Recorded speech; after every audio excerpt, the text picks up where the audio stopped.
Hi everyone, welcome.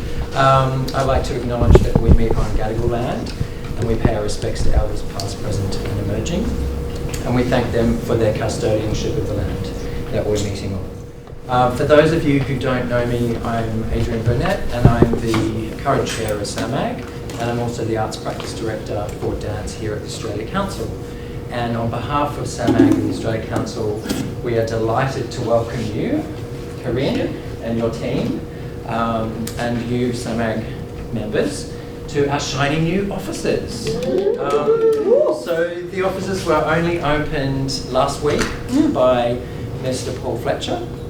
We had an event here, and it was really sensational. And I think you'll agree it's a great spot to meet and have events like this. So we're delighted that you can join us. So we're here to hear from Corinne Estrada, who is going to talk to us about new models of leadership. And we're also joined very kindly by Linda Bretherton, is that right? Who's Project Management Specialist Public Engagement from the Art Gallery of New South Wales. So welcome. And also Kevin Sumption, who's the Director of the Australian National Maritime Museum, which is just there. And so just to give a bit of location. Just so that you do know that as you came in on your left, if you did a hard left, you'd be able to find the bathrooms just there on your left and your right. But please do sing out if you've got any issues or you need anything at all throughout the evening. So just to explain a little bit, Corinne is going to speak. She will be introduced by Linda. And then following the presentation, we're going to have a Q&A that Kevin is also going to help us with. And he is going to talk a little bit about where his institution fits in and help us to contextualise what Corinne will talk about, and Linda will lead us in that Q&A. So it's informal. I encourage you to join in and participate and ask questions, and hopefully you'll have a great evening. Thanks so much, Adrian. And Kevin did say be provocative, so. Yeah. I know you can hear me, but I think I have to speak into this for the film. For the recording, yeah, thanks. So thanks, Adrian, and thank you to the Australia Council for the Arts for welcoming us to your brand new offices, which are absolutely gorgeous. So it's my absolute pleasure tonight to welcome Corinne. I'm going to put my glasses on so I can read what I've written about you. Corinne is the founder of a gender communications agency, and drawing from her experiences hosting Communicating the Arts and Culture business from around the world, Corinne is going to talk about leadership with examples of branding and fundraising when cultural organisations reopen. Corinne will focus on major institutions in Paris and London, but also give us some examples focused specifically on the new generation of cultural leaders running these landmark institutions. Corinne has, for over 20 years, managed international communications for major museums, art spaces and tourist destinations across Europe, and she has advised international organisations such as Tate, the V&A, the National Gallery and Guggenheim Bilbao on their communication strategies as well as their global positioning. I've known Corinne for the past 2 years, and having had the pleasure of speaking at the conference that she organised in Copenhagen earlier this year, can vouch for the value in listening to her really fantastic insights. So thank you, Corinne. Thank you very much, Linda. Thank you to SAMAG for hosting this event tonight. And thank you to Kevin for coming. I mean, it's really great to have you. And I know, Linda, it was a day off, so I really appreciate you here tonight. So it's great. So I'm going to talk about cultural leadership, which is a topic of our next conference coming in November at the Maritime Museum and the Art Gallery. And we also have culture business coming. So my name is Corinne Estrada. I run, as Linda explained, the agency Communicating the Arts. And this is an agency which started 25 years ago, just for British institutions. And I was very lucky. I work with these amazing, iconic buildings and leaders who were shaping London. And based in Paris, it was really interesting to see the competition between Paris on one side and London, and you know, French and English, they're not the best friends, but it was really a great time because of the Eurostar, so it makes Paris to London within 2 hours, so really the suburbs one to each other. So it was really a time where, you know, there was a lot of money because of the lottery fund. France was doing their capital campaign for the Louvre Museum, and then all the new buildings in London were opening and reopening. So it was a really exciting time. And I was very lucky to have been working with these leaders. These leaders who were running the Tate National Gallery. It was Neil MacGregor, it was Nick Serota. So I'm going to talk about these iconic places and also about what's going on now and what is the next generation of leaders coming. And then with Linda and with Kevin, we will make you know, a relevance of what is important for us here in Australia. Okay. Everybody knows the Centre Pompidou, opening 1977 by the President Pompidou. So a very political status that, you know, we are the leading back to Paris, come back to Paris, which is the center of the world for art. So very interesting statement saying that this is the model of the 20th century. It's not a museum, it's an art space with a library, with a theater, with a movie center, a totally new concept, inaugurated in the middle of the Marais. So it was a revolution. 1977, it was really a revolution. And I mean, Enzo Piano, so very disruptive architecture. So really it was a statement that, you know, come back to Paris, this is where things are happening. But it was a political statement and very public space. Of course, the Louvre, after Mitterrand, you know, he had this major 20 years capital major campaign about the Grand Louvre, which was every year was something new. And last year was the 30th anniversary of the Le Grand Louvre, which was initiated by Mitterrand 30 years ago. So this is an ephemeral project with GR, you know, a very activist artist. So GR, again, amazing artist, very engaged on the social platform. And really it's interesting to see that the pyramid was, you know, in the middle. And if you follow the pyramid here, you arrive at the Grand Palais here. And after the Grand Palais, you arrive at the Fondation Louis Vuitton. So if you do a line like that, you arrive on the west side of Paris where new things are happening. So back to the Louvre, 2 years ago, you know, political statement. Again, each president, when they arrive in France, they choose a building in Paris to inaugurate their presidency. And Macron, Emmanuel Macron, for the first time, came to the Louvre. So again, you know, use the museum as a political statement. So that's very French. A cultural leader, in a way, is a star architect. And Jean Nouvel was always promoted the architect for public spaces, so l'Institut du Monde Arabe, la Fondation Cartier, la Philharmonie Orchestra, many projects. And le Louvre Abu Dhabi, the Museum National du Qatar, so he's everywhere. He's really part of the cultural landscape in Paris. La Philharmonie. So that was missing in Paris. And that's a very interesting building because that's on the east side of Paris. So historically, the east side of Paris is where you don't want to go because it's like, you know, kind of dangerous at night. And, you know, to build that monument, that building in this part of Paris, that's really challenging. And it's fully booked, 98% every night. So it's a huge success. And this place is not just a cultural center, it's a social art space. It's really changed their, the way they engage with the community. It's for the local community. It's very much, so there is a museum inside, there is a, but most of the side is about Philharmonie, and the acoustic is amazing. It's a really great landmark. So opening at the same time on the opposite side of Paris. So you have the east, which is for the poor, which is, you know, all the immigrants, the Spanish in the 60s, the Portuguese, and then on the west coast you have the rich suburbs of Paris, which is, you know, where Louis Vuitton has decided to open by with a shuttle bus. You can go from the boutique on the Champs-Élysées to the museum. So it's, I mean, it's not a museum, it's a foundation.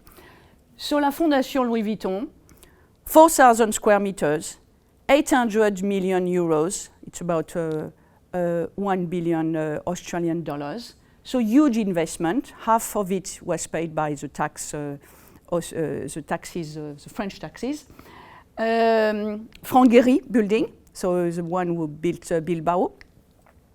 This place is a destination. It was before they were involved in sponsorship. Now, instead of giving the money to the Louvre or to the Grand Palais or Musée d'Orsay, they decided to do blockbuster exhibition. So that's a new place in Paris, really important for blockbuster exhibition. Chuchin in 2016 attracted 1.2 million visitors, so huge success. I mean, 1.2, and very well organized. So, private foundation having really a lot of money to do this blockbuster exhibition that the public space can't do anymore. So you have these two tycoons who are maybe the richest man in the world.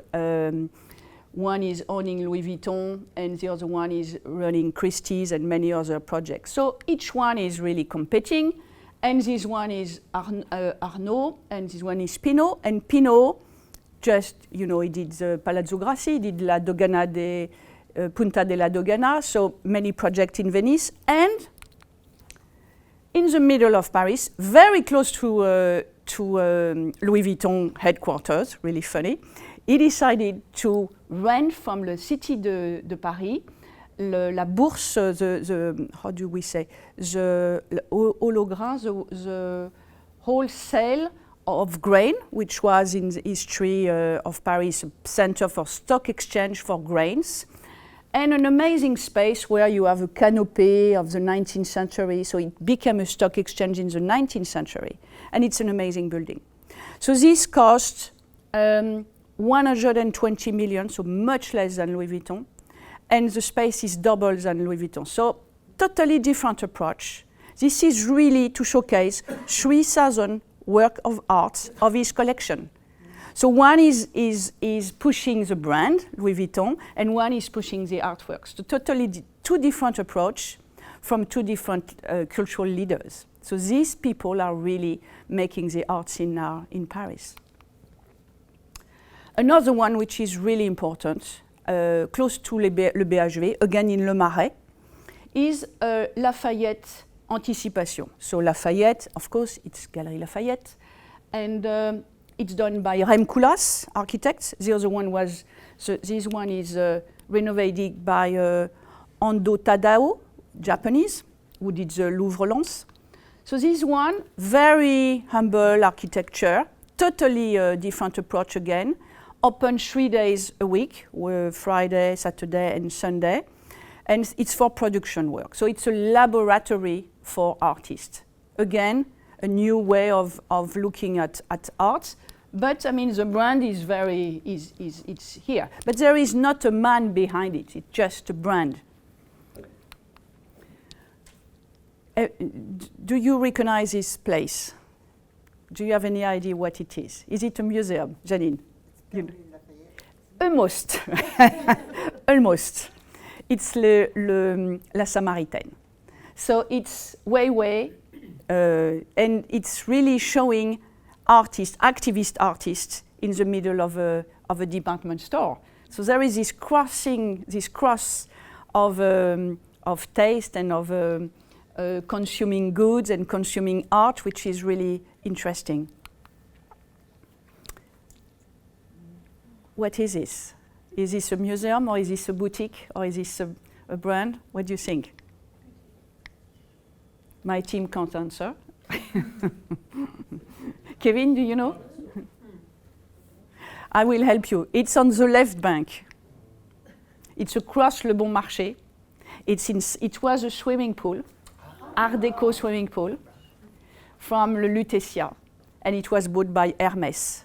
So it's a new boutique of Hermès done by an amazing architects. So this is not a museum, this is a boutique. So Hermès is the iconic building of Hermès in the Rue Saint-Honoré on the right bank, and this one on the left bank. So great art space. So people really visit the space. There is a cafe, there is not many things to buy. It's really a place to be. So you have all these mixed, different foundation in Paris now. There is also la Fondation Cartier, which is really active. Fondation Entreprise Ricard, only showing French artists. Fondation Louis Vuitton, Fondation Pinault. So each one has a different role, and they're all private. So cultural leaders are really now entrepreneurs. The artists, as we saw for Weiwei or for GR, they're activists. We are going from public projects to private projects.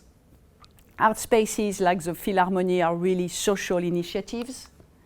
And the luxury objects, the brand, are artworks in the boutique. So there is a mix of, you know, who's doing what on a very different format. So now we were in Paris. I'll show you very quickly the big picture of what's going on there. Again, I mean, La Fondation Pinault is opening next spring. Next spring will be a really interesting time in Paris because there will be, on the Champs-Élysées, l'Arc de Triomphe will be wrapped up by Christo for 2 weeks. So I know there is an exhibition right now. So yes, so if you want to go, there is be a lot going on in the spring in Paris. So let's cross the channel, let's take the Eurostar and arrive in London. So,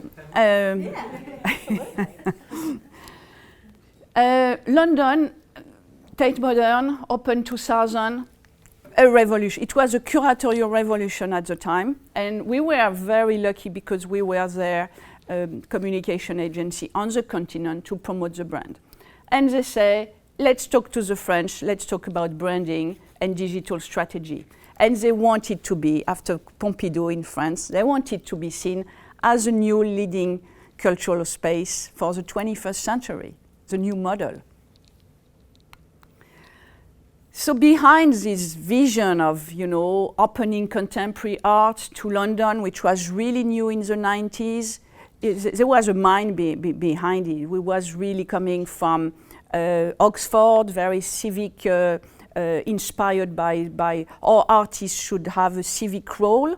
And this man was bringing on his shoulders big ideas, big ambitions. And I was lucky enough to have been working for him for 15 years. And how he really wanted to shape differently London. And when we were working for Tate, he said, well, we're not just the Tate opening alone. We are the driving boat, and we want to embark with everybody into that idea of changing London.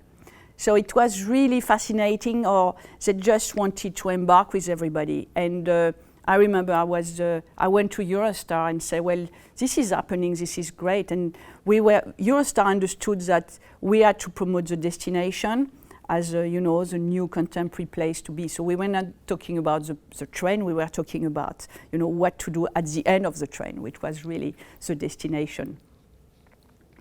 So coming from the Whitechapel, and he stays there until 2017, 2 years ago.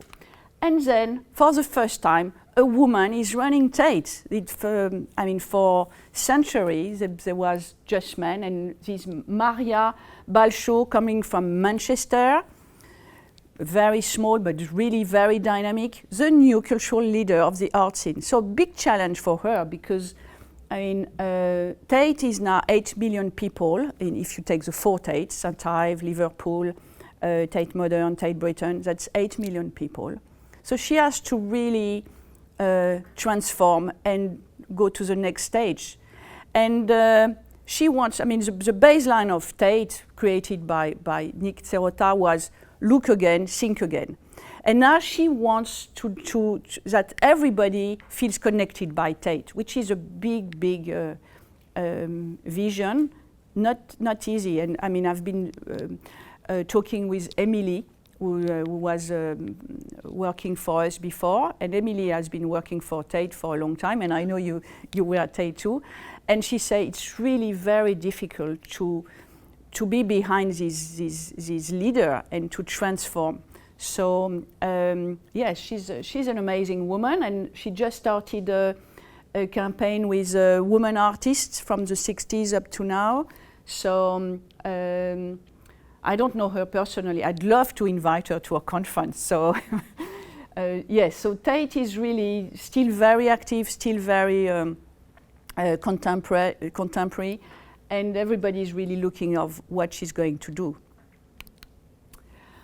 Another man would come from politics, Labour Party, is Tristram Hunt. He's an art historian, and he arrived at the V&A 2 years ago, so he's part of this new generation of leaders, and he's very much in his style academician and I won't say old style, but a different style than what the V&A has been doing for the last years.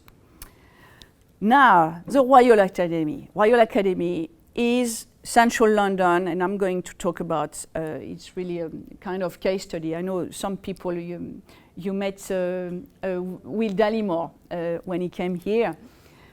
They celebrated their 250th anniversary last year, 18th of December, and it was the occasion of rebranding the building. You know, it's Central London, 1 million visitors, so it's not Tate, it's not the British Museum, but it's still a very important building where the business model is based on their blockbuster exhibitions, and they're doing huge exhibition every year, but they had to change the approach, and the idea was, let's do a campus, let's do something different, and this is a house for artists, so totally different approach. So how have they done that? Royal Academy, old building, very great institution for many, many years. And let's look at what they've done within for their rebranding.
So they had this massive campaign for rebuilding, and they decided to rebrand the old building. And it's a new home for art and ideas. That was their statement. And they were very successful in doing so with, I mean, it's an older institution. It's every year, you know, they hold the summer exhibition, which is very popular.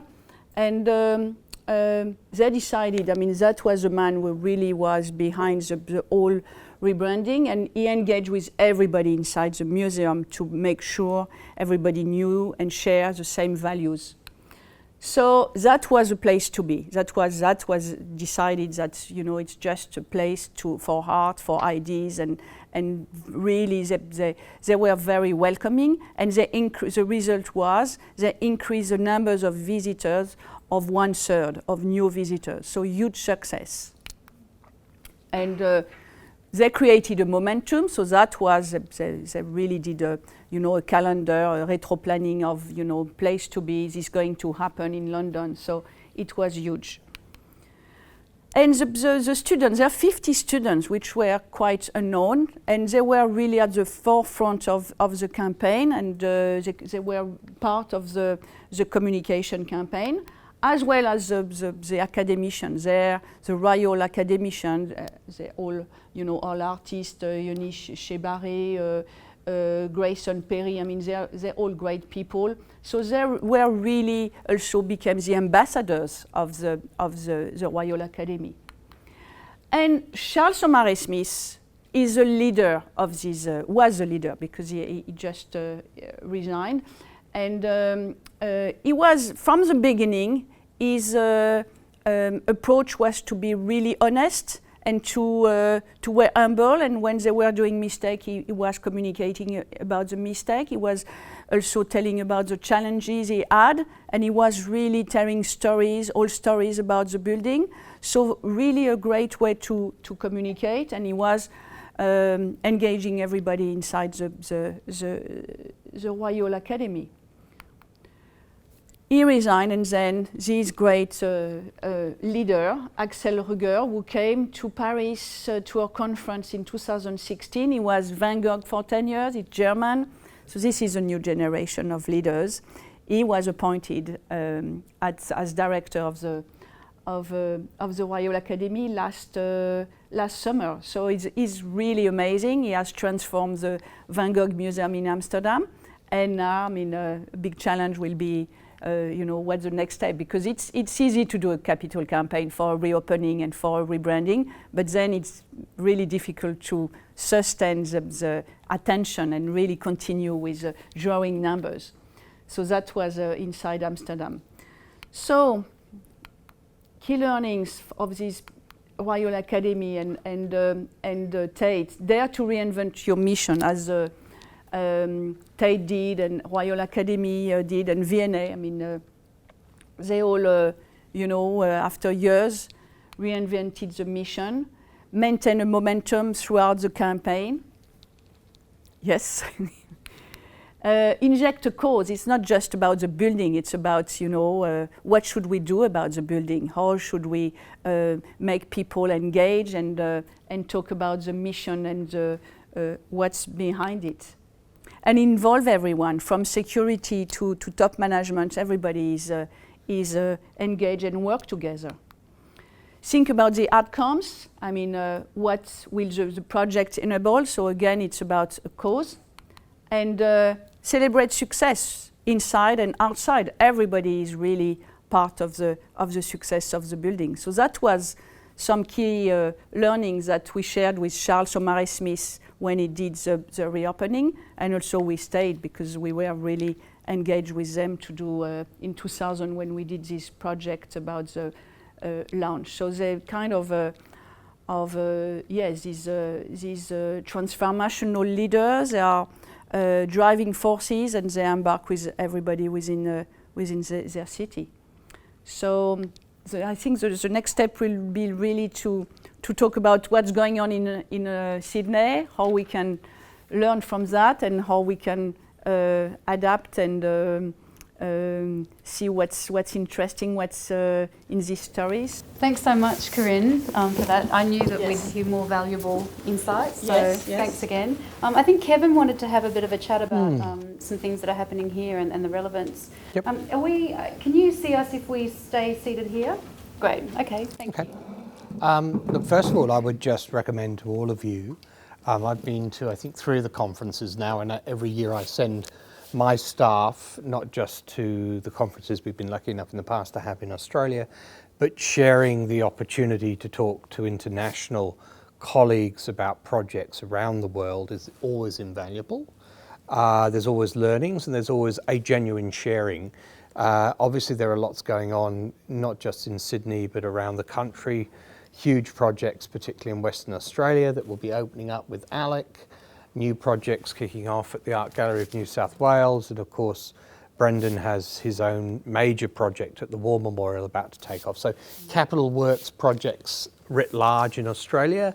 A lot of branding projects as well going on, and it's nice to see our brand. You can almost see our new brand at the Maritime Museum.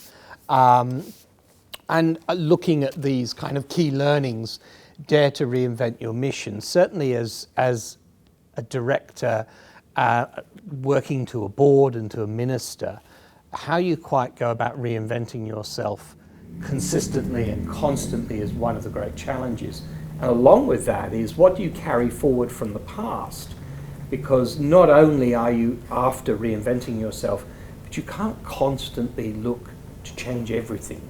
And part of the challenge, I think, in a leadership role is to understand what you carry forward with you, what has worked, what you wish also your staff to continue to kind of do that's been correct, because very few of these leaders take over in institutions in crisis. Most of them take over in institutions of great success. Very, very hard to maintain success and build a new vision at the same time. But I do think as museums and galleries, we are entering into a very different age. And it was nice to see, I think in the previous slide, the term activism. I think there's a lot greater onus on many of us now in institutions, certainly in mine. Maritime Museum, very much a 19th century construct, a reflective kind of institution. We're much more engaged now around questions of ocean conservation, ocean health, talking to contemporary audiences about where oceans are relevant for them. That's a substantial reinvention, something that as an institution we've been working on for 5 or 6 years. I was a little scared in picking that up 5 or 6 years ago. What's amazing is your recognition of staff's appetite for change, as well as visitors' appetite for change. I think often we're way too conservative. I was constantly amazed going into forums, particularly we have 600 volunteers at the museum, typically between 68 and about 75 years old. I would be the first to say I thought I was going to be talking to a very conservative audience. The reaction I was getting in terms of the shift in mission was, thank God.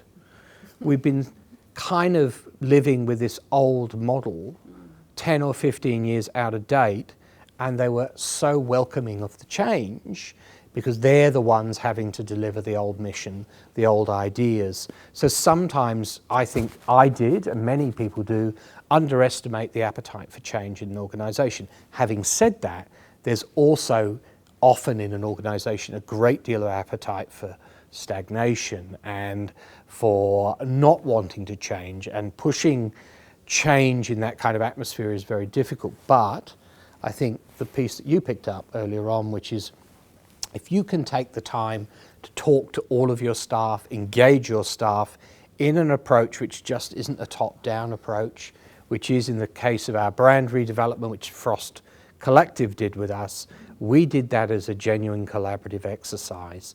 And the beauty of that is it becomes not just an identity and branding exercise, it actually becomes a corporate cultural change exercise. That's actually the most difficult piece of a rebranding exercise.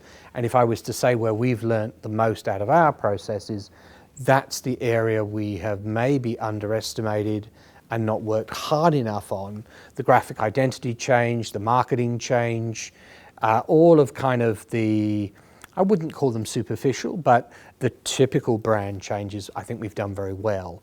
Where we are reflecting and having to work much harder is the change culturally that is so much tougher to achieve, so much harder procedurally to push through, because that also needs to be something that people embrace, but more importantly, they then start to live and bring through in changing their practices day to day. Those fundamental changes are really hard and you've got to have a good team working with you, and you've got to keep at it for a long time. It takes time to turn the ship around, It Kevin, so to does. speak. Yes, yes. I'd really like to come back to that brand change, because I think it was phenomenal, and I had the pleasure of sitting down and having a chat to Kevin's team just recently about that brand change to museum, which I think is really, really clever. And in fact, it brings me back to something that I wanted to point out about your presentation, Corinne. I was saying to Corinne before, so what is it that we can learn? What can we learn here in Australia when we look at all of these European grand plans and grand strategies? What can we bring home? What are the similarities? What are the differences? And I've just, looking at this presentation, it's staring me in the face. One of the biggest challenges that we're facing, and I think, Kevin, your brand relaunch speaks to it, and I'd love to know from you guys whether you're having this challenge. We can't just be museums showing objects anymore. We have a responsibility to engage more diverse audiences, to bring in different new audiences, and they want to be entertained, they want to be engaged, they want to learn. We can't just have things on walls anymore. And I thought, looking at the examples that you showed, Corinne, it was glaringly obvious that everybody's facing the same challenges. Mm-hmm. And do you feel activist like Kevin now feel like he has a mission? Do you feel that at the art gallery? We have a responsibility. I think we've talked about the sort of colonial aspects, and if you have a look at our early collections, there's a theme. Having said that, I think the Art Gallery of New South Wales was actually the first major gallery to start collecting Aboriginal works, was, and yeah. I believe we've got the largest collection of Indigenous works, and certainly part of the new building, the Sydney Modern Project. Part of the reason behind having that brand new larger building is to be able to have more space to show more of our Indigenous artworks, and not just I shouldn't say not just, but contemporary works as well as the historical artefacts that we've collected. I think one of the challenges moving into the activist space, though, is balancing public perception. I think more than ever, if you do your research, you'll find museums and galleries are one of the few institutions left, certainly in Australia, where there's a high degree of public trust that you're going to get an experience curated, authentic, deep, rich, and well considered. There aren't very many media now that occupy that same space. So a great deal of responsibility comes in that expectation with the public that they're going to get something confrontational, deep, and moving into the activist space, I think there's also an onus upon us. How far do we go with that messaging? What are we being activist for? We have a very difficult project that we're currently working on, which is with the anniversary of Cook's 250th arrival in Australia next year. I'm taking around Australia Cook's replica of Endeavour, and that actually just arrived in New Zealand last Friday, in a way that is highly provocative and highly problematic for Aboriginal and Torres Strait Islander communities around Australia. Very confronting, certainly not a welcome vessel in most of those communities. What's astounding is the generosity of those communities when you sit down and talk to them, willing to have a dialogue and an exchange, that they see an opportunity for their voices and their stories for the first time to get out there as a counter-narrative to the narrative of the ship. So the narrative of the shore is what we're actually pushing forward for the first time. But at the same time, you have such a loaded symbol of this vessel coming into community. That again speaks to one of the important themes, I believe, in this conference, is bravery. And I think more and more of our institutions, in being activists, have to move into difficult spaces where success is also not guaranteed. Failure is actually going to be pretty common. And this project already has got more failure than success than I would like, but it doesn't mean we don't attempt to do it. two things I'd like to mention about that. One is storytelling. I think it's everybody talks about the importance of storytelling and the ability to have the platforms where people can all tell their stories, no matter how hard they are to listen to. Yeah. And I have to say, I don't envy your task, but No. it obviously will open up opportunity for a lot of debate and talk. And the other thing I've actually... please. Yes, no, about that, I mean, we're going to have a, how do you say, FUCK evening at the conference to talk about failures and, and mistakes and how we learn from that. So very important exercise. Yes. That was my second point, thank you. Okay. It's so true. I mean, one of the things that was fantastic about attending, participating in Communicating the Arts in Copenhagen this year was that everybody is so happy to talk about their failures, which is clearly how we learn.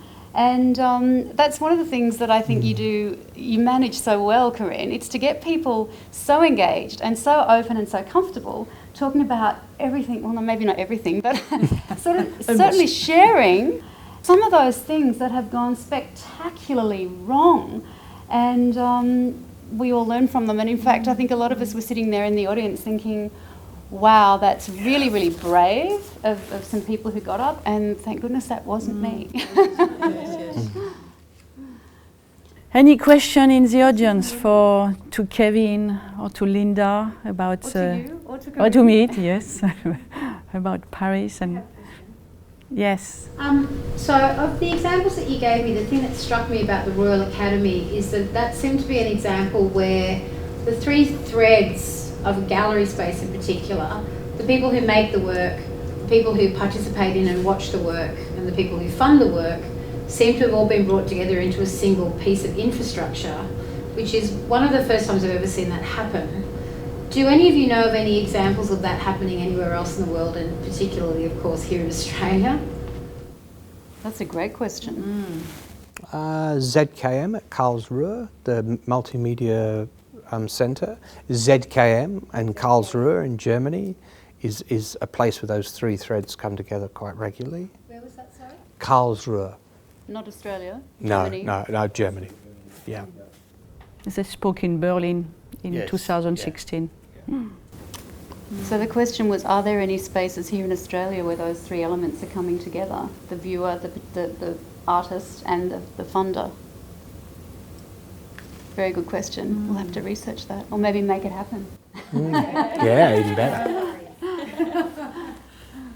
Yes, well, we feel about the cultural leaders in London or in Paris that, you can't, when you have running an institution, a public institution, that you have some boundaries with public money that, you don't have when you're a small institution, when you're private. So you can be more sometimes risk-taken and more activist and more leading, projects that you, because you have free hands. So is it the case here? No, I mean, one of the things as a public institution, we're a Commonwealth institution, there's a very overt political dimension to the work that we do that comes from a minister and from a government. And that makes for an interesting mix when you add that into the politics of your staff. And then you look at the politics effectively of what you're being asked to do with your collection or with your assets. It's a very big challenge for a leader to chart a course through that has a board, has a minister, and has a staff, often with very different politics. And one of the biggest challenges we have, to be very honest, is delivering a project that many of the staff are uncomfortable with, that is without doubt causing some trepidation and some stress in the communities that vessel will visit. And one of the biggest, we're in the history game and the storytelling game, but I'd have to say we're also in the trauma management.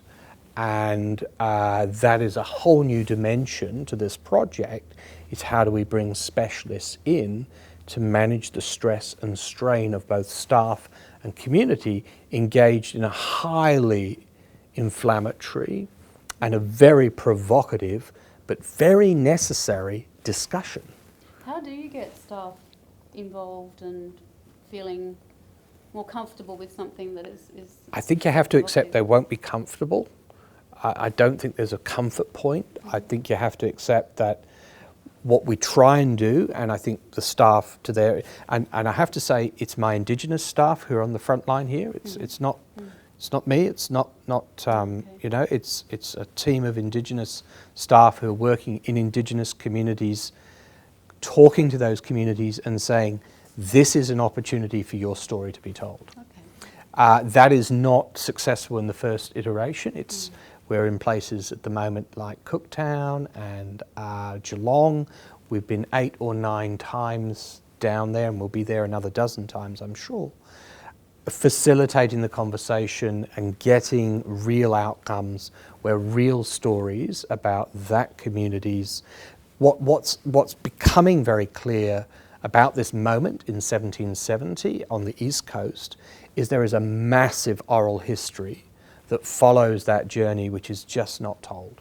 So not just the consequence and the living consequence of that colonisation, but actually the moments of encounter are vivid and well-known stories in community which has now been generously shared by community for a whole new history to be told. So how do you capture those stories, Kevin? How do you harvest and capture those stories and tell those stories? I think you have to obviously start by getting trust and permission to tell those stories, because the stories are live and they're there. I mean, there's one story we can tell now from community on Possession Island that is very clearly stating that the evidence that Cook arrived where he said he did on Possession Island did not take place, and there's scientific evidence now the community is pointing to that points clearly to their correct interpretation of that. There's a whole range now of new communication mechanisms that we now know moved up the East Coast, particularly far north Queensland, that were messaging individual communities about the passage of that vessel up the coast. Incredible stories, particularly on the border country around Eden, about the appearance of water spouts, which is a highly important symbolic reference to 3 women's spirits, which tells of great conflict, and all of those were cited and understood at the time of Cook's arrival in those coastal areas. These stories are alive in those communities, and they're starting to share those. And it's a far more interesting read than the weather at 3:15 was north-northwest and it was rain and we just happened to see some smoke signals. You talk about bravery, and that's very, very brave. Coming back to the cultural leaders, we've seen the example in New Zealand, which is really interesting, at Te Papa, where you have the organization is run by 2 leaders. One is white and one is Aboriginal. And I know the NGA in Canberra is going to appoint a number 2, which is going to be Aboriginal as well. Is the Art Gallery and the Maritime Museum are planning to do something similar? Because obviously this topic is so hot in Australia. The Art Gallery has an Aboriginal Advisory Council. But not a director, not a number 2. Not a director. Not yet. But Okay. I don't know what the plans are. Okay. And I think the Te Papa model has been an aspirational model, particularly for me, for a very long time. The dimension we haven't quite worked out here is, as well as our First Nations, how do we get a multicultural voice to that as well?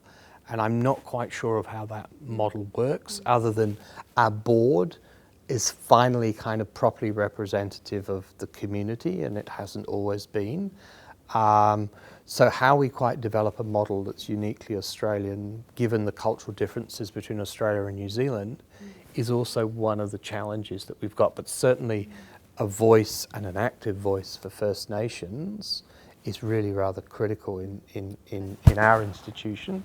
And we're focused predominantly on getting more of my staff overall in curatorial and education roles coming from First Nation communities, because it's got to be bottom up as well as top down. Absolutely. Yeah. Are there any more questions for Corinne? I wonder if you may have any unusual or innovative models for fundraising in that time of transition for those institutions. I know the Royal Academy use multi-cross channel for fundraising. So they had this national campaign, and they also have the crowdfunding campaign. So they use really, they took the opportunity of rebranding to go across many different way of fundraising, which is really interesting. I know from Will that the crowdfunding campaign, they raised £160,000, which was not huge, but enough to cover the cost of the Weiwei exhibition. And it brought them a lot. It was very chronophage, time-consuming, but at the end, it attracted a new, different audience. It was a way to go to a new way of funding the academy. So really interesting model. Do we have time to go over like 3 last minutes to go over the presentation of the 2 conferences, Adrian? Yes? Okay. So let me show you what we're going to, yes, so just before. So we have culture business about fundraising. So we'll talk about philanthropy, sponsorship, and we have interesting philanthropists, engage Asian donors as well. So it will be again at the Maritime Museum on the 21st and 22nd. And we will have, no, on the other side. Yes, we will have many different keynotes. So John Richardson talking about capital campaign. Natasha Harris that we're bringing from London to talk about, again, a very small organization, the Old Vic, so performing art in London. Magnus using data. So Magnus is from Copenhagen, the Royal Theatre, and he will be talking about the different way of fundraising with many different data. Then we will have another amazing artist who's running the International Music Festival, talking about how to take donors on a journey. And we have invited Guillaume Maréchal, who's the development director of La Ville de Paris, to talk about Notre Dame and also the Nuit Blanche, and how this massive support was first started as a crisis, and how they managed the crisis with the different philanthropists and the different support, private and public support. And Paul Meyers will talk about social enterprise and income generation. So we will have about 40 different speakers over 2 days to talk about different topics. And communicating the arts the week before at the Art Gallery and the Maritime Museum, talking about cultural leadership that we just mentioned. And again, many keynotes and speakers from performing arts, the living Wesley Enoch from Sydney Festival, Tina from Edinburgh Festival, Give coming from Africa to talk about community and social impact. Then we have Goren and Aboriginal amazing woman talking about eldership. Darin coming from San Francisco Ballet and in charge of human resources. And Inigo Sanz, I work with him at the Fundación Santander in Spain. And again, Magnus who's marketing director, talking about the conversation across the sector within in Copenhagen. So many different keynotes and also people from outside the sector. So during 3 days at Communicating the Arts, many different formats from keynote, case studies, workshop, and The museum and gallery. learning safari, backstage tour of the yes, and we're also going to the National Art School for backstage tours. So we have across the city. We'll do many things. And next week it's Montreal. So if you want to go to Canada next week, we talk about well-being and art therapy at the Museum of Fine Arts. And next year will be Lausanne and development precinct and how you start from scratch a destination which is not at all a cultural destination, and you transform the landscape. So that's all. Thank you very much, everybody. Thank you for coming tonight, and thank you to my amazing panel. Thank you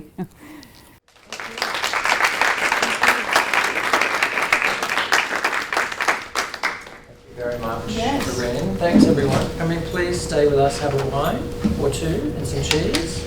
I've also got a little plug for our next event, which is now live on the SAMAG website, and it's called Giving Voice to the Word, and that is in Parramatta, and we're doing it a bit differently this time. It's actually a poetry slam. So we'll be presenting in partnership with Westwords, which is one of the leading literary organisations out in the western suburbs, and we'll be starting with live performances with a great lineup. The host will be Michael Campbell, who's the Executive Director of Westwords, and our MC will be Dr. Felicity Castagna. So that's on October the 28th, and we'd love you to join us. Or share it with your networks. And thanks again to Kevin, Linda and Corinne.